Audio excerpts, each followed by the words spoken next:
प्रत्येकानं तो पिक्चर पाहावा आणि आपल्या लेकरांना दाखवावा. अरे आपण आज सुखाचा श्वास घेतो याचं कारण त्यांनी त्यावेळी रक्त सांडलेलं आहे, किती सहन केलं. आपल्याला बोटाला थोडस कापलं तर आपल्या वेदना आपल्याला सहन होत नाही. माझ्या राजानं 40 दिवस वेदना सहन केल्या, किती हाल अपेष्टा सहन केला. कोणाकरता? आपल्या करता. त्यांच्या मनात आलं असतं तर औरंग्याची बाजू घेऊन आनंदात राहता आलं असतं, पण आपल्या करता वेदना सहन केला. त्यांनी जे बलिदान दिलेलं आहे ते आपण सुद्धा लक्षात आणलं पाहिजे आणि आपल्या पुढच्या पिढीला दाखवलं पाहिजे.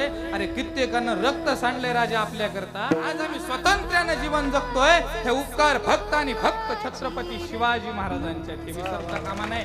कधी कधी आपण मनाला प्रश्न विचारला पाहिजे, राजांनी त्या काळी आपलं रक्त सांडलं, मनगटाच्या जीवावरती त्या ठिकाणी स्वराज्य निर्माण केलं. आज आपण ते स्वराज्य निर्मितीमुळे सुखाचा श्वास आपण या महाराष्ट्रामध्ये घेतोय.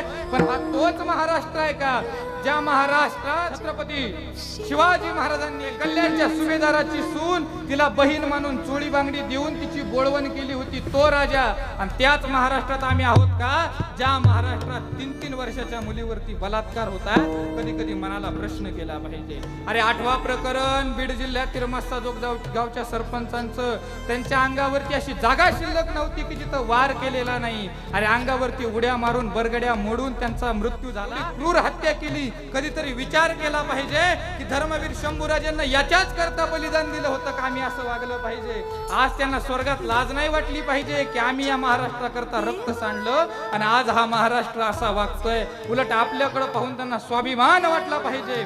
असा तरुण आजच्या काळात तयार होणं गरजेचं आहे.